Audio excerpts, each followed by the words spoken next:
ఈరోజు ప్రత్యేకంగా ఈ యొక్క దివ్యవాణి టీవీ ద్వారా దివ్య వాక్యను ఆలకిస్తున్నటువంటి మీ అందరికీ కూడా యేసుక్రీస్తు నామమున వందనములు సమర్పిస్తున్నా. ఈరోజు ప్రత్యేకంగా ప్రార్థనా పరుల యొక్క జీవితాన్ని గురించి మనం ధ్యానించబోతున్నాం.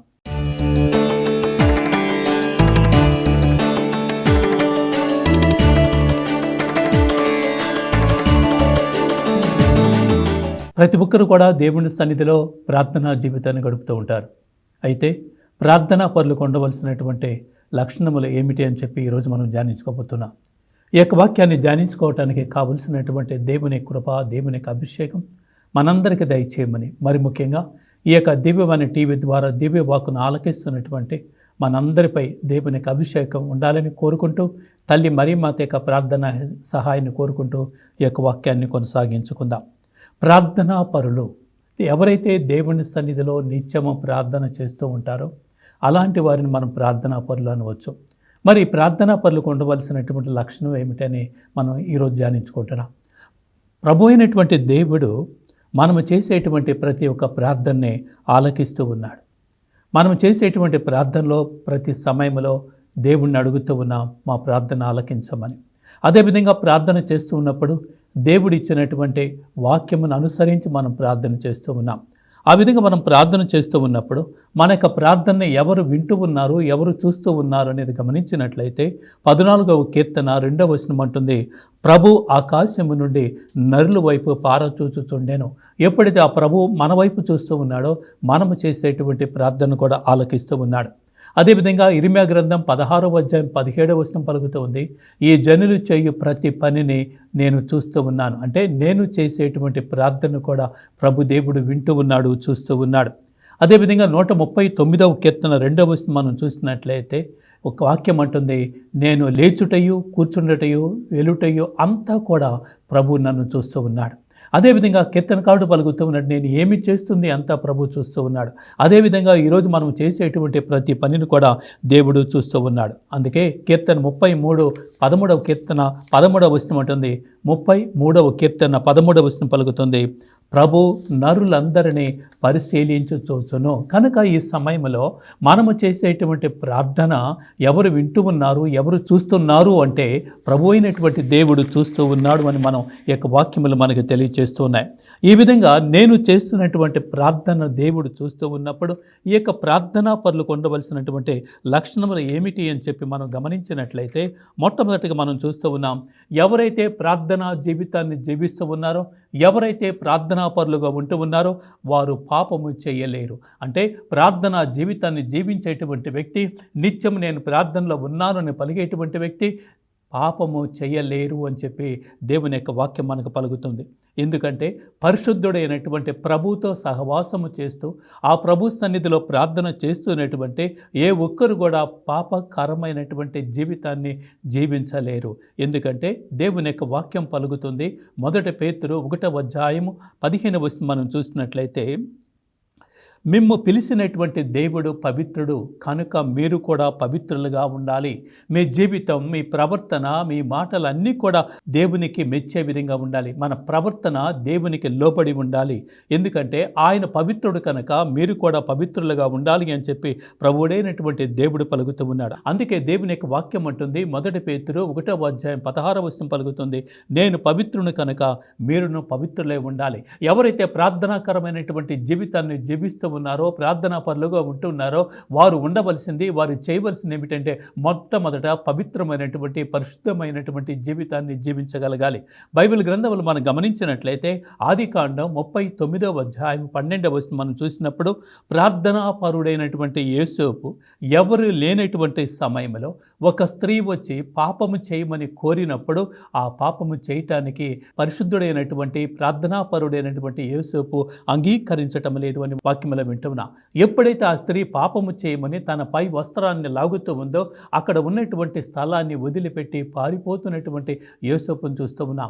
ఏ విధంగా మనం గమనించినట్లయితే పామును చూసి పారిపోతూ ఉంటామో అదేవిధంగా పాపము చేయవలసినటువంటి సమయంలో పాపమును ప్రోత్సహిస్తున్నటువంటి ఆ స్త్రీ నుండి పారిపోతున్నటువంటి యోసేపును మనం చూస్తూ ఉన్నాం. ఆయన అంటున్నాడు, యోసేపు పలికినటువంటి ఒక మాట ఏమిటంటే ఆదికాండం 39వ అధ్యాయం 9వ వచనం అంటున్నాడు, ఇది భగవద్ద్రోహము కదా అంటున్నాడు.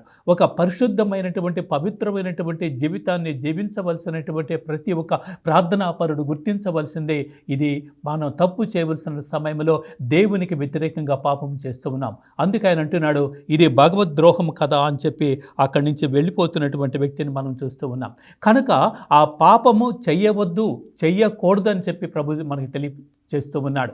యోహాను సువార్త 8వ అధ్యాయము 11వ వచనం మనం గమనించినట్లయితే అక్కడ వాక్యం పలుకుతుంది, వ్యభిచారములో పట్టుబడినటువంటి స్త్రీని శిక్షించాలని వచ్చినటువంటి వారందరూ కూడా వారి వారి పాపముల నేల మీద రాసినప్పుడు వారందరూ కూడా వెళ్ళిపోతున్నారు. ఆమె మీద ఏ ఒక్కరు కూడా రాయి వేయటానికి సిద్ధపడలేదు. అలాంటి పరిస్థితుల్లో ప్రభు అడుగుతున్నాడు, అమ్మా ఇక నుంచి నీవు పాపము చేయవద్దు అంటున్నాడు. ఇక నుండి నీవు పాపము చేయవద్దు అని ప్రభు అయినటువంటి దేవుడు పలుకుతూ ఉన్నాడు. అదే ప్రభు యోహాను సువార్త 5వ అధ్యాయం 14వ వచనం మనం చూస్తున్నట్లయితే 38 సంవత్సరాల నుంచి వ్యాధి పీడితుడుగా ఉన్నటువంటి వ్యక్తి శుద్ధి పొందిన తర్వాత దేవుని యొక్క వాక్యం అంటుంది, యోహాను సువార్త 5వ అధ్యాయము 14వ వచనంలో ఆయనతో పలుకుతున్నాడు, మరింత కీడు కలగకుండుటకై ఇక పాపము చేయవద్దు అని ప్రభు దేవుడు పలుకుతూ ఉన్నాడు. కనుక ఈ సమయంలో ఆ యొక్క సమరయ స్త్రీ అంటుంది, ఆమె ఎప్పుడైతే తన పాపము నుండి విడుదల పొందిందో ఆ విడుదల పొందిన తర్వాత ఆయన ఇస్తానటువంటి జీవజలమును పొందుకున్న తర్వాత ఆమె ఆ గ్రామంలోకి వెళ్ళి పలుకుతూ ఉంది, ఇదిగో ఎవరో వచ్చారు, నేను చేసినవన్నీ చెప్తూ ఉన్నారు, ఆయన క్రీస్తు ఏమో అంటున్నాడు. అంటే పాపము నుండి విడుదల పొందినటువంటి వ్యక్తిగా మనం చూస్తున్నాం. కనుక ఎవరైతే దేవుళ్ళో ఉంటారో వారి పాపం అనేది చేయరు అని చెప్పి దేవుని యొక్క వాక్యం మనకి తెలియజేస్తుంది. అదేవిధంగా దానియేలు గ్రంథంలో మనం చూసినప్పుడు పరిశుద్ధమైనటువంటి జీవితాన్ని, ప్రార్థనాకరమైనటువంటి జీవితాన్ని జీవిస్తున్నటువంటి దానియేలు మీద నిందారోపణ మోపాలని ఆయనతో పాటు ఉన్నటువంటి ఆ ఉద్యోగులు ఎంతగానో పాటుపడుతూ ఎంతగానో కృషి చేస్తూ ఉన్నారు, నేరారోపణ చేయాలని. కానీ అతని మీద ఏ నేరారోపణ కూడా వారికి లభించటం లేదు. అప్పుడు రాజు చెంతకు వెళ్ళి ఒక రాజును మాత్రమే ఆరాధించాలి, మరి ఏ దేవుని కూడా ఆరాధించకూడదు, ఆ విధంగా ఆరాధించినట్లయితే అతను శిక్ష విధించాలి అని చెప్పి ఒక చట్టము తయారు చేసి ఆ చట్టానుసారం ఇదిగో దానియేలును చూస్తూ ఉన్నారు. కానీ ఆ చట్టాన్ని గుర్తించిన తర్వాత కూడా, లేక చూసిన తర్వాత కూడా వాక్యములు మనం చూస్తున్నాం. దానియేలు గ్రంథం 6వ అధ్యాయం 10వ వచనం మనం చూసినట్లయితే రాజు సంతకము చేశాడని తెలిసినప్పటికీ కూడా దానియేలు యథాతథంగా తన కిటికీ చెంతకు వెళ్ళి యెరూషలేము దేవాలయం వైపు చూసి ప్రార్థన చేస్తూ ఉన్నాడు. ఆ విధంగా ప్రార్థన చేస్తూ ఉన్నప్పుడు అతడు రాజుకు వ్యతిరేకంగా చట్టాన్ని ఉల్లంఘించి ప్రార్థన చేస్తూ ఉన్నాడు అని చెప్పి గమనించినటువంటి వారు ఆ యొక్క శిక్షను విధిస్తూ ఉన్నారు. 6వ అధ్యాయము దానియేలు గ్రంథం 6వ అధ్యాయము 22వ వచనం మనం చూస్తున్నట్లయితే ఎప్పుడైతే ఆయన్ని ఆ సింహముల గుంటలో పడవేస్తూ ఉన్నారో ఆ సింహముల గుంటలో పడవేసినప్పుడు దేవుని యొక్క వాక్యం ఏమంటుందంటే, దేవుడు దేవదూతను పంపి సింహపు నోళ్లను మూయించను, కనుక అవి హాని చేయలేదు. ఎప్పుడైతే ఆ సింహం గుంటలో పడవేసినప్పుడు రాజు ఎంతగానో వ్యధపడుతూ ఉన్నాడు, బాధపడుతూ ఉన్నాడు. ఏదో విధంగా దానియేలును రక్షించాలని చెప్పి ఆలోచన చేస్తూ ఉన్నాడు. కానీ అది ఆయనకు సాధ్యం కాలేదు. ఎందుకంటే తనే చట్టము చేశాడు, సంతకం పెట్టి ఉన్నాడు కనుక. ఆ మరుసటి రోజు వచ్చి దానియేలు, నీ దేవుడు నిన్ను కాపాడినా అని అడుగుతూ ఉన్నాడు. అప్పుడు దానియేలు పలుకుతూ ఉన్నాడు, దేవుడు దేవదూతను పంపి సింహపు నోళ్లను ముయ్యించాను అని చెప్తూ ఉన్నాడు. కనుక దానియేలు దేవుణ్ణి నమ్మెను కనుక అతనికి ఎట్టి హాని కూడా కలగలేదు అని చెప్పి దేవుని యొక్క వాక్యం అంటుంది. కనుక ప్రార్థన ప్రతి ఒక్కరిని కూడా పరిశుద్ధులుగా మారుస్తుంది. ప్రార్థన జీవితాన్ని జీవించినటువంటి వారు ఏ పాపము కూడా చేయరు. పాపము చేసినను ఆయన సన్నిధిలోనికి వస్తే తిరిగి మరలా పాపము చేయలేరు. కనుక ఒకవేళ పాపము చేసినా దేవుని సన్నిధికి వచ్చిన పాపాన్ని ఒప్పుకున్నప్పుడు మరలా తిరిగి పాపము చేయలేరు అని చెప్పి దావీదు జీవితం మనకి తెలియచేస్తుంది. దావీదు దేవునికి వ్యతిరేకమైనటువంటి పాపము చేసి వ్యభిచారం అనే పాపం చేసిన తర్వాత 51వ కీర్తన ద్వారా తన పాపమును ఒప్పుకున్నప్పుడు తిరిగి మరలా పాపము చేయలేదు. కనుక ప్రార్థనాపరులుగా ప్రార్థనా జీవితాన్ని జీవిస్తున్నటువంటి ఏ వ్యక్తి కూడా పాపము చేయలేడు అని చెప్పి వాక్యం అంటుంది. ఒక క్షణం ఆలోచన చేద్దాం. ఇదిగో ఈరోజు నీవు నేను ప్రార్థనాపరులుగా జీవిస్తూ ఉన్నట్లయితే, ప్రార్థనా జీవితాన్ని కనుక జీవిస్తూ ఉన్నట్లయితే ఈ సమయంలో మనము తెలుసుకోవలసిందే, మనము ఏ పాపము కూడా చేయకూడదు. కనుక మొదటి లక్షణం ఏంటంటే, ప్రార్థనా జీవితాన్ని జీవిస్తున్న ఏ ఒక్క వ్యక్తి కూడా పాపము చేయలేడు. రెండవదిగా మనం చూస్తున్నట్లయితే ప్రార్థనాపరులు దేనికి కూడా భయపడరు. ప్రార్థనా పరులు, ప్రార్థనా జీవితాన్ని జీవిస్తున్నటువంటి వారు ఎవరికి కానీ దేనికి కానీ భయపడరు అని వాక్యం మనకి తెలియజేస్తుంది. మరి వాక్యంలో మనం చూసినట్లయితే శ్రమల్లో కానీ, బాధల్లో కానీ, వ్యాధుల్లో కానీ, కష్టాల్లో కానీ, కుటుంబ సమస్యల్లో కానీ, నువ్వు చేస్తున్నటువంటి పనిలో కానీ ఎక్కడ కూడా నువ్వు భయపడవు. ప్రార్థనా జీవితాన్ని జీవిస్తూ ఉన్నట్లయితే మనం గమనించినట్లయితే ఆదికాండం 19వ అధ్యాయం 16వ వచనం మనం చూస్తూ ఉన్నాం. సొదొమ గొమొర్రా పట్టణాలను నాశనము చేయబోతున్న సమయంలో లోతు ఆలస్యము చేస్తూ ఉన్నప్పుడు దేవదూతలే వచ్చి లోతుని బయటికి తీసుకొని వెళుతూ ఉన్నారు. అంటే దేవదూతలే ఆ యొక్క లోతుని కాపాడుతూ ఉన్నారు. అదేవిధంగా దానియేలు గ్రంథం 6వ అధ్యాయం 7వ వచనం మనం చూసినట్లయితే ఎప్పుడైతే ఆ సింహం గొంతులో పడవేస్తూ ఉన్నారో ఆ యొక్క దానియేలుని దేవదూతలే కాపాడుతూ ఉన్నారు.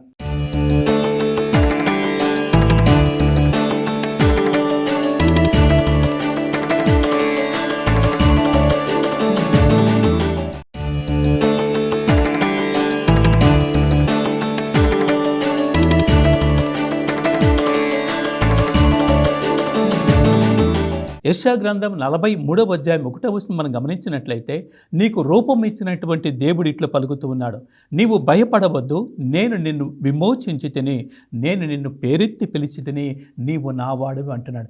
ఎవరైతే ప్రార్థనా జీవితాన్ని జీవిస్తూ ఉన్నారో ప్రభు దేవుడు వారితో పలుకుతున్నటువంటి మాట ఏమిటంటే నీవు నా వాడివి అంటున్నాడు. నేను నిన్ను ఎన్నుకున్నాను అంటున్నాడు. నేను నిన్ను పేరెత్తి పిలుచుకున్నాను కనుక నీవు నా వాడివి కనుక ఇదిగో నీవు నన్ను పోలి జీవించాలని ప్రభు దేవుడు మనకి తెలియపరుస్తూ ఉన్నాడు. అందుకే మనం వాక్యంలో గమనించినట్లయితే రోమీయుల పత్రిక 8వ అధ్యాయం 31వ వచనం అంటుంది, మన పక్షమున దేవుడు ఉన్నచో మనకు విరోధి ఎవరు? కనుక దేవుడు మన పక్షమున ఉండాలి అంటే మనము దేవునికి లోబడి జీవించాలి. మన పక్షమున దేవుడు ఉండాలి అంటే మన ప్రార్థనా జీవితం పూర్తిగా దేవునికి లోబడి జీవించాలి. కనుక ప్రార్థన అనే ఆయుధము కనుక నీలో గనక ఉంటే నువ్వు ప్రార్థనాపరుడుగా మారుతావు. కనుక ఎప్పుడైతే నువ్వు ప్రార్థనాపరుడుగా మారుతావో నీలో ఏ భయం అనేది కూడా ఉండదు అని చెప్పి వాక్యం మనకి తెలియజేస్తుంది. ఇంకా ప్రార్థనా పరులు ఏ విధంగా ఉంటారంటే మూడవదిగా మనం గమనించినట్లయితే వారు ఎల్లప్పుడూ కూడా దయను పొందేవారిగా ఉంటారు. దయ కనికరము కలిగినటువంటి వ్యక్తులుగా ఉంటారు. ఎదుటి వ్యక్తి నీకు హాని చేస్తున్నా, ఎదుటి వ్యక్తి కీడు చేస్తున్నా వారి పట్ల, నీ శత్రువుల పట్ల దయ కలిగి ఉంటావు. శత్రువుల్ని కలిగి ఉంటావు. అదే ప్రభు దేవుడు ఏ విధంగా యేసు ప్రభు తన శత్రువుల్ని క్షమించాడో, మన్నించాడో అదేవిధంగా దేవుని బిడ్డలుగా జీవిస్తున్నటువంటి నీవు నేను కూడా ప్రార్థనాపరమైనటువంటి జీవితాన్ని జీవిస్తూ ఉన్నప్పుడు అదే దయ, అదే కనికరము కలిగి ఉంటామని చెప్పి ప్రభు దేవుడు మనకి తెలియజేస్తూ ఉన్నాడు. అదేవిధంగా వాక్యములో మనం చూసినట్లయితే దానియేలు గ్రంథం 6వ అధ్యాయం 14వ వచనం అంటుంది, శిక్షను పొందనున్న దానియేలును చూసి రాజు చింతిస్తూ ఉన్నాడు. శిక్ష పడుతున్నటువంటి సమయంలో అనుభవిస్తున్నటువంటి దానియేలును చూసి రాజు చింతిస్తూ ఉన్నాడు. మత్తయి సువార్త 5వ అధ్యాయం 7వ వచనం అంటుంది, దయామయులు ధన్యులు, వారు దయను పొందుదురు. కనుక ప్రభు దేవుడు అంటున్నాడు మత్తయి సువార్త 5వ అధ్యాయం 11వ వచనం చూసినట్లయితే, నా నిమిత్తము ప్రజలు మేము అవమానించినప్పుడు, హింసించినప్పుడు, నిందారోపణ చేసినప్పుడు మీరు ధన్యులు అంటున్నారు. అలాంటి శ్రమలు మీరు అనుభవిస్తూ ఉన్నప్పుడు మీరు ధన్యులు అంటున్నారు. కనుక శ్రమలను అనుభవించటంలో, ఓర్పు సహించటంలో ఆ ప్రార్థనా పరులు దానిలో లీనమవుతూ ఉన్నారు. ఎవరో శిక్షించారని, దూషించారని వారి మీద నిందారోపణ చేయక వాటిని సహిస్తూ ముందుకు సాగిపోతూ ఉన్నారు. కనుక ఈ దయ, ప్రేమ, కనికరము ఇవన్నీ కూడా ప్రభు దేవుడు మనకి ఇస్తూ ఉన్నాడు. అదేవిధంగా ఇతరులను మన్నించగలిగిన, ఇతరులను క్షమించగలిగినటువంటి స్థితిని ప్రభు దేవుడు మనకిస్తూ ఉన్నాడు. కనుక ప్రార్థన పరులు ఎప్పుడు కూడా దయ, కనికరము కలిగి ఉంటారు అని చెప్పి దేవుడు మనకి తెలియజేస్తూ ఉన్నాడు. నీ శత్రువుల్ని మన్నించే విధంగా, క్షమించే విధంగా ఉండాలి అని చెప్పి ప్రభు మనకి తెలియజేస్తూ ఉన్నాడు. 4వదిగా మనం గమనించినట్లయితే ఈ ప్రార్థనా పరులు దైవ శక్తిని కలిగి ఉంటారు, దైవ ప్రేరణ కలిగి ఉంటారు అని చెప్పి ఈ యొక్క వాక్యం అంటుంది. దైవ శక్తికి తనలో ఉన్నటువంటి ఆ శక్తిని కనపరుస్తూ ఉంటారు. దానియేలు సింహం గుంట్లో పడవేగా ఆకలితో ఉన్నటువంటి సింహంలో దానియేలు ఏమీ చేయలేదు. ఎందుకంటే దానియేలు ప్రార్థన చేస్తూ ఉండగా ఆ క్రూర మృగాలైనటువంటి సింహాలు కూడా అవి కూడా మోకాళ్ళు ఉంచి దానియేలు చుట్టూ చేరి ప్రార్థన చేస్తూ ఉన్నాయి. అంటే క్రూర మృగాలు సైతం కూడా మార్చగలిగినటువంటి దేవుడిగా మనం చూస్తూ ఉన్నాం. అదేవిధంగా దానియేలు ప్రార్థన చేస్తూ ఉండగా దేవదూత వచ్చి ఆ సింహము లెక్క నోరును మోయించింది. కనుక దైవశక్తి కలిగి ఉంటారు. దానియేలు దైవశక్తి కలిగి ఉన్నాడు కనుక ఆ ప్రార్థన చేస్తూ ఉన్నప్పుడు ఆ దేవదూత వచ్చే సింహముల నోరు మోయిస్తుంది. అదేవిధంగా నువ్వు కూడా దేవుళ్ళో ఉంటే, దేవుని యొక్క అనుగ్రహం పొందితే, దేవుని యొక్క శక్తి నువ్వు గనక పొందుకున్నట్లయితే నీ పట్ల ఇలాంటి కార్యములు జరుగుతాయి. నీ పట్ల శత్రువులు కూడా మిత్రులుగా మారిపోతారు. చంపవలసినటువంటి క్రూర మృగము నోరు మూసుకొని దానియేలుతో పాటు ప్రార్థన చేస్తుందని చెప్పి మన వాక్యంలో వింటూ ఉన్నాం. అదేవిధంగా ఇక్కడ దానియేలులో ఉన్నటువంటి ఆ యొక్క దైవ శక్తిని ఎవరు గుర్తిస్తున్నారంటే రాజు గుర్తిస్తూ ఉన్నాడు. అనేడు దానియేలు గ్రంథం మొదట్లో మనం చూసినట్లయితే అగ్నిగుండములో పడవేసినటువంటి దానియేలు ముగ్గురు మిత్రులు అగ్నిగుండములు పడవేసినప్పుడు గమనించినట్లు ఎందుకు అగ్నిగుండములు పడవేశారు అంటే అక్కడ ఉన్నటువంటి ఆ దేవతామూర్తికి వారు ప్రార్థన చేయమన్నప్పుడు, నమస్కరించమన్నప్పుడు ఆ దానియేలు ముగ్గురు మిత్రులు కూడా దాన్ని వ్యతిరేకిస్తూ ఉన్నారు. మా దేవుడిని మాత్రమే మేము ఆరాధిస్తాము, మీరు అగ్నిగుండములు పడవేసినా కూడా, మా ప్రాణాలు తీసినా కూడా మేము మా దేవుడిని మాత్రమే ఆరాధిస్తాం. మా దేవుడు మాకు సహాయం చేసినా చేయకపోయినా ఆయనను మాత్రమే ఆరాధిస్తాము, కానీ ఈ దేవతామూర్తిని మేము ఆరాధించమంటున్నారు. ఎప్పుడైతే అగ్నిగుండములో దానియేలు ముగ్గురు మిత్రులు ఉన్నారో ఆ ముగ్గురు మిత్రులు అగ్నిగుండములో పడివేసినప్పుడు అగ్నిగుండములో కాలిపోవలసినటువంటి వారు దేవుని సన్నిధిలో దేవుణ్ణి స్తుతిస్తున్నట్టుగా ఆ రాజు చూస్తూ ఉన్నాడు. ఆ రాజుకి ముగ్గురితో పాటు నాలుగో వ్యక్తి కూడా కనిపిస్తూ ఉన్నాడు. ఇతడు దేవతామూర్తి వలె ఉన్నాడు అంటున్నాడు. కనుక ఆ ముగ్గురులో ఉన్నటువంటి గొప్పతనాన్ని, అంటే దేవునిలో ఉన్నటువంటి వారిని ఎవరు కూడా ఏమీ చేయలేరు అనేది అక్కడ రాజు గుర్తిస్తూ ఉన్నాడు. ఇక్కడ దానియేలు సింహగుంట్లో ఉన్నప్పుడు ఇక్కడ ఉన్నటువంటి రాజు గుర్తిస్తూ ఉన్నాడు. ఆ దానియేలుని అక్కడ క్రూరమృగాలు ఏమీ చేయటం లేదు. అంటే ప్రార్థనాపరమైనటువంటి జీవితాన్ని జీవిస్తున్నటువంటి వారిని ఎవరు కూడా ఏమీ చేయలేరు అని చెప్పి ఈ యొక్క వాక్యాలు మనకి తెలియజేస్తూ ఉన్నాయి.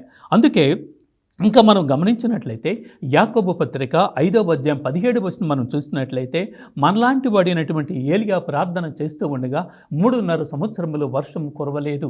అదే ఏలియా తిరిగి ప్రార్థన చేసినప్పుడు అక్కడ వర్షములు కురుస్తున్నాయి. అంటే ఇలాంటి దైవ శక్తిని వారు పొందుకుంటూ ఉన్నారు అని చెప్పి దేవుని యొక్క వాక్యం మనకి తెలియజేస్తుంది. అదేవిధంగా ఇంకా మనం గమనించినట్లయితే 2 రాజుల గ్రంథం 6వ అధ్యాయం 15-17 వచనాల్లో కనుక మనం చూసినట్లయితే అక్కడ దేవుని యొక్క వాక్యం అంటుంది, దావీదుకు నీవు చేసినటువంటి వాగ్దానమును నెరవేర్చి నీవు నోటితో పలికినటువంటి పలుకులను నేడు చేతులతో నిరూపించితివి. ఆనాడు దావీదుతో ఏది పలికాడో, నీ కుమారుడు దేవాలయమును కడతాడు అని పలికాడు, అది నెరవేరింది అని చెప్పి ఇక్కడ కుమారుడైనటువంటి సొలొమోను పలుకుతున్నటువంటి మాటగా మనం చూస్తూ ఉన్నాం. కనుక ఈ యొక్క వాక్యములు మనం గమనిస్తూ ఉన్నప్పుడు దైవ శక్తితో నింపబడినటువంటి ఈ ప్రార్థనా పరులు చేసేటువంటి కార్యములు నెరవేరుతాయి అని చెప్పి దేవుని యొక్క వాక్యం అంటుంది. అదేవిధంగా ఏలియా పలికాడు 3.5 సంవత్సరం వర్షం కురవదే అంటే అక్కడ వర్షం కురవలేదు. అదేవిధంగా ఇంకా మనం గమనించినట్లయితే దైవ శక్తి చేత నింపబడినటువంటి ప్రవక్తలను మనం చూస్తూ ఉన్నాం. ఏలియా కావచ్చు, ఎలీషా కావచ్చు, దానియేలు కావచ్చు, అదేవిధంగా యోసేపు కావచ్చు, వీరందరూ కూడా దేవుని యొక్క ప్రార్థనాపరమైనటువంటి జీవితాన్ని జీవిస్తూ దేవుని యొక్క శక్తిని పొందుకునేటువంటి వారిగా మనం చూస్తూ ఉన్నాం.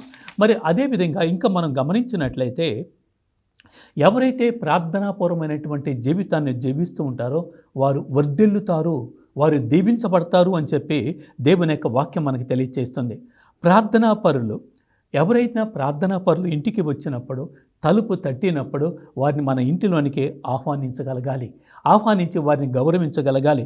ప్రార్థనాపరులు తమ సమస్యల నిమిత్తం ప్రార్థన చేస్తూ ఉన్నప్పుడు, తమ సమస్యల నిమిత్తం దేవునికి మనవి చేస్తూ ఉన్నప్పుడు, మొరపెడుతూ ఉన్నప్పుడు దేవుడు వారి యొక్క ప్రార్థనని వింటూ ఉన్నాడు. అందుకే దేవుని యొక్క వాక్యం అంటుంది, యెషయా గ్రంథం 65వ అధ్యాయము 24వ వచనం మనం గమనించినట్లయితే, ఎవరైతే ప్రార్థన చేస్తూ ఉన్నారో వారి ప్రార్థన ముగియకు ముందే నేను వారి వేడుకలను ఆలకిస్తాను అని చెప్పి ప్రభు దేవుడు పలుకుతూ ఉన్నాడు. అదేవిధంగా ఎవరైతే ఆయన నమ్ముతూ ఉన్నారో, ఎవరైతే ఆయన నమ్మి ప్రార్థన చేస్తూ ఉన్నారో వారందరిని కూడా దేవుడు దీవిస్తూ ఉన్నాడు. అదేవిధంగా ఎప్పుడైతే మనం ప్రార్థనాపూర్వకమైనటువంటి జీవితాన్ని జీవిస్తామో దేవుని యొక్క దీవెనలను, దేవుని యొక్క ఆశీర్వాదాలను మనం పొందుకోగలుగుతాం. మరొక ముఖ్యమైనటువంటి లక్ష్యం ఏమిటంటే 6వదిగా మనం చూసినట్లయితే పరిస్థితులను సైతము కూడా తారుమారు చేయగలరు. ఎవరంటే ప్రార్థనాపరులు. ప్రార్థనాపరమైనటువంటి జీవితాన్ని జీవిస్తున్నటువంటి వారు వారి శక్తివంతమైనటువంటి ప్రార్థన చేత పరిస్థితులను కూడా తారుమారు చేయగలుగుతారు. ఎవరైనా మనకి కీడు చేయాలని తలిస్తే దానిని దేవుడు మేలుగా చేస్తున్నాడు. మరి ప్రార్థనాపూర్వకమైనటువంటి జీవితాన్ని జీవిస్తూ ఉన్నప్పుడు వారి జీవితంలో ఎవరైనా కీడు చేయాలని తలిస్తే ఆ కీడును సైతం కూడా దేవుడు మేలుగా మార్చగలిగినటువంటి స్థితిని మనం చూస్తూ ఉన్నాం. అదేవిధంగా దానియేలుని శిక్షించాలని చెప్పి వారు భావించి సింహముల గుంటలో పడవేశారు, కానీ దేవుడు దాన్ని మేలుగా మారుస్తూ ఉన్నాడు. అదేవిధంగా ఎవరు తవ్వుకున్న గోతిలో వారే పడతారు అనే నానుడి మనం వింటూ ఉంటాం. ఎస్తేరు గ్రంథములో గనుక మనం చూసినట్లయితే హామాను మొర్దెకైని ఉరి తీయాలని తలంపుతో ఉరికమ్మం ఏర్పాటు చేశాడు. కానీ చివరికి ఏం జరిగిందంటే ప్రార్థనాపరుడేటువంటి మొర్దెకైని ఉరి తేలేదు, కానీ దేవుడు ఆ పరిస్థితిని తారుమారు చేసి చివరికి అదే ఉరికమ్మం మీద హామాన్ని ఉరి తీయటం జరుగుతూ ఉంది. అదేవిధంగా ఎస్తేరు గ్రంథం 7వ అధ్యాయం 9వ వచనంలో మనం చూస్తున్నాం. హామాను ఇంటి వద్ద 75 మూరల ఎత్తున ఉరి కమ్మం ఏర్పాటు చేయబడి మొర్దెకైని ఉరి తీయాలని తలంచినప్పుడు అది అనుకోనటువంటి పరిస్థితిని ఏమైందంటే పరిస్థితులను తారుమారు చేసేటువంటి దేవుడు మొర్దెకైని బదులుగా హామాను ఉరి తీస్తూ ఉన్నారు. కనుక ప్రార్థనాపరుల యొక్క జీవితంలో మనం గమనించినట్లయితే వారి యొక్క శత్రువులు తలంచినటువంటి తలంపులు కూడా మారిపోతాయి అని దేవుని యొక్క వాక్యం అంటుంది. పరిస్థితులన్నిటిని కూడా తారుమారు చేయగలరని చెప్పి వాక్యం మనకి తెలియచేస్తూ ఉంది. అదేవిధంగా వృద్ధాప్యములో ఉన్నటువంటి వ్యక్తికి సంతానము కలగరు అనుకునేటువంటి స్థితిలో కూడా దేవుడు సంతానాన్ని ఇస్తూ ఉన్నాడు. ఆదికాండం 17వ అధ్యాయం 1వ వచనం మనం చూసినట్లయితే 99 సంవత్సరముల వయసులో ఉన్నటువంటి అబ్రహాముకి సంతానము లేనటువంటి స్థితిలో దేవుడు సంతానాన్ని ఇస్తూ ఉన్నాడు. అంటే పరిస్థితులను తారుమారు చేయగలిగినటువంటి దేవుడు. అదేవిధంగా ఆదికాండం 21వ అధ్యాయం 2వ వచనం మనం గమనించినట్లయితే ఆ 99 సంవత్సరాల వయసు కలిగినటువంటి అబ్రహాం 90 సంవత్సరాల వయసు కలిగినటువంటి సారాకి కుమారుడు జన్మిస్తూ ఉన్నాడు. వృద్ధాప్యములో కుమారుని పొందుకుంటూ ఉన్నారు. అదేవిధంగా 7వదిగా మనం చూసినట్లయితే తగ్గింపు స్వభావము కలిగి ఉంటారు. ప్రార్థనాపూర్వకమైనటువంటి జీవితాన్ని జీవించే ప్రతి ఒక్కరు కూడా తమను తాము తగ్గించుకునేటువంటి స్వభావాన్ని కలిగి ఉంటారు అని చెప్పి దేవుని యొక్క వాక్యం అంటుంది. మార్కు సువార్త 9వ అధ్యాయము 35వ వచనం మనం చూసినట్లయితే ఎవరు మొదటి వారు కాగోరునో వారే అందరిలో చివరివాడిగా ఉండాలి. అదేవిధంగా ఎవరైతే తనను తాను హెచ్చించుకుంటారో వారు తగ్గించబడును అని చెప్పి దేవుని యొక్క వాక్యం మనకి తెలియచేస్తుంది. కనుక ఈ లక్షణాలు మనం గమనించినట్లయితే ప్రార్థనాపూర్వకమైనటువంటి ప్రార్థనా జీవితాన్ని జీవిస్తున్నటువంటి ప్రతి ఒక్కరు కూడా దేవునికి లోబడి జీవిస్తూ ఉంటారు. ఆ ప్రార్థనాపూర్వకమైన జీవితాన్ని జీవిస్తున్నటువంటి వ్యక్తి ఏ పాపము కూడా చేయలేరు అని చెప్పి దేవుని యొక్క వాక్యం పలుకుతుంది. అదేవిధంగా ప్రార్థనాపూర్వకమైనటువంటి జీవితాన్ని జీవిస్తున్న ఏ వ్యక్తి కూడా దేనికి కూడా భయపడవలసినటువంటి అవసరత లేదు. ఎందుకంటే తనను నడిపిస్తున్నటువంటి దేవుడు తన ముందుండి నడిపిస్తూ ఉన్నాడు. తనకు కావలసినటువంటి శక్తిని ధైర్యాన్ని ఇస్తున్నటువంటి ప్రభు దేవుడు వారితో ఉంటూ ఉన్నాడు. అదేవిధంగా ప్రార్థనాపూర్వకమైనటువంటి జీవితాన్ని జీవించే ప్రతి ఒక్కరు కూడా దయను పొందేటువంటి వారిగా ఉండాలి. దయ కనికరం అనేది వారి మాటల్లో వారి చేతల్లో వారి క్రియల్లో ఉంటుంది. అదేవిధంగా ప్రార్థనాపూర్వకమైనటువంటి జీవితాన్ని జీవించేవారు దేవుని యొక్క శక్తిని పొందుకొని ఉంటారు. దేవుని యొక్క శక్తి చేత నింపబడుతూ ఉంటారు. అదేవిధంగా ప్రార్థనాపూర్వకమైనటువంటి జీవితాన్ని జీవిస్తున్న ప్రతి ఒక్కరు కూడా దీవించబడతారు, ఆశీర్వదించబడతారు. అదేవిధంగా ప్రార్థనాపూర్వకమైనటువంటి జీవితాన్ని జీవిస్తున్నటువంటి వారు పరిస్థితులను కూడా తారుమారు చేయగలరు అని చెప్పి దేవుని యొక్క వాక్యం మనకు పలుకుతుంది. మరి వాక్యం మనం గమనించినట్లయితే ప్రవక్తలైన శక్తివంతమైనటువంటి ప్రవక్తలైనటువంటి ఏలియా అదేవిధంగా ఎలీషా వారి జీవితాల్లో ఎన్నెన్నో గొప్ప కార్యాలు అద్భుత కార్యాలు చేసినట్లుగా మనం దేవుని యొక్క వాక్యం వింటూ ఉన్నాం. కనుక పరిస్థితులను కూడా తారుమారు చేయగలిగినటువంటి స్థితిలో ఉంటారు. ఎవరైతే ప్రార్థనాపూర్వకమైనటువంటి జీవితాన్ని జీవిస్తూ ఉన్నారో వారు తమను తాము తగ్గించుకునేటువంటి స్వభావం కలిగి ఉంటారు. మరి ఈ యొక్క వాక్యాలు వింటూ ఉన్నప్పుడు మరి నీ యొక్క నా యొక్క జీవితం ఏ విధంగా ఉండి ఉన్నది? నీవు నేను ప్రార్థనాపరులుగా ఉంటూ ఉన్నామా? నీ జీవితము ప్రార్థనాపూర్వకమైనటువంటి జీవితముగా ఉండి ఉన్నదా అనేది ఒక్కసారి మనం గమనించుకుందాం. మరి ప్రార్థనాపూర్వకమైనటువంటి జీవితాన్ని జీవిస్తూ ఉన్నట్లయితే నీవు చేస్తున్నటువంటి ప్రార్థన దేవుని సన్నిధి చేరుతుందా? నీవు చేస్తున్నటువంటి ప్రార్థన వల్ల నీవు దీవెనలను పొందుకుంటున్నావా? నువ్వు చేస్తున్నటువంటి ప్రార్థన వల్ల జవాబు పొందుకుంటున్నావా అని చెప్పి ఒక క్షణం ఆలోచన చేసుకుందాం. ఒకవేళ మనం చేస్తున్నటువంటి ప్రార్థనలు దేవుని సన్నిధి చేరకపోతే దేవుని యొక్క వాక్యం అంటుంది. ఎందుకు చేరటం లేదంటే యెషయా గ్రంథం 59వ అధ్యాయం 2వ వచనంలో పలికిన విధంగా నీకు నాకు పాపం అడ్డుగా ఉండి ఉన్నది అని ప్రభు దేవుడు హెచ్చరిస్తూ ఉన్నాడు. కనుక ఈ సమయంలో మన యొక్క ప్రార్థన నెరవేరటం లేదు అంటే, మన ప్రార్థన జీవితం సక్రంగా లేదు అంటే, ఈ సమయంలో ఆ ప్రభు దేవుని సన్నిధిలో మన్నింపును వేడుకుందాం. ఆ ప్రభు దేవుని సన్నిధిలో క్షమాపణ వేడుకుందాం. అయా, నేను నీ బిడ్డగా ఈ ప్రార్థనా పూర్వకమైనటువంటి జీవితాన్ని జీవించడానికి కావలసినటువంటి యోగ్యతను దయచేయమని వేడుకుందాం. ప్రార్థనా పూర్వకమైనటువంటి జీవితాన్ని జీవించడానికి కావలసినటువంటి నీకు అనుగ్రహాలను దయచేయమని వేడుకుందాం. నీ అభిషేకముతో మమ్మల్ని అందరినీ కూడా నింపమని వేడుకుంటూ ఈ సమయంలో ఒక చిన్న ప్రార్థన చేసుకుందాం. పరిశుద్ధుడు అయినటువంటి మా ప్రియ పరలోకపు తండ్రి, నీకే వేలాది వందనములు స్తోత్రములు సమర్పిస్తున్నాం. నేను ఎన్నుకున్నాను, నేను పిలుచుకున్నాను, నీవు నా వాడివి అని పలుకుతున్నటువంటి ఈ సమయంలో ప్రభా, నీ బిడ్డలుగా ఈ లోకములో జీవించడానికి ఒక ప్రార్థనా పూర్వకమైనటువంటి జీవితాన్ని జీవించగలిగినటువంటి కృపను మాకు అనుగ్రహించమని వేడుకుంటున్నాం. ఏనాడు కూడా ఎలాంటి శోధనలు కానీ ఎలాంటి పాపములు పడిపోకుండా నీకు ప్రియమైనటువంటి బిడ్డలుగా పవిత్రమైనటువంటి పరిశుద్ధమైనటువంటి జీవితాన్ని జీవించడానికి కావలసినటువంటి నీ కృప అనుగ్రహాలను దయచేయమని, అదేవిధంగా ఈ యొక్క దివ్యవాణి టీవీ ద్వారా దివ్య వాక్కును ఆలకిస్తున్నటువంటి ప్రతి ఒక్కరిని ప్రభా దీవించి ఆశీర్వదించమని, ప్రతి ఒక్కరిని కూడా ప్రభా ప్రార్థనా పూర్వకమైనటువంటి జీవితాన్ని జీవించేటువంటి కృపను మా అందరికీ దయచేయమని, అమ్మ తల్లి మరి మాత మా కొరకై ప్రార్థించమని మీ కుమారుడు మా నాథుడైన యేసు క్రీస్తు నామమున అడిగి వేడుకొనిస్తున్నాము తండ్రి. Amen, amen.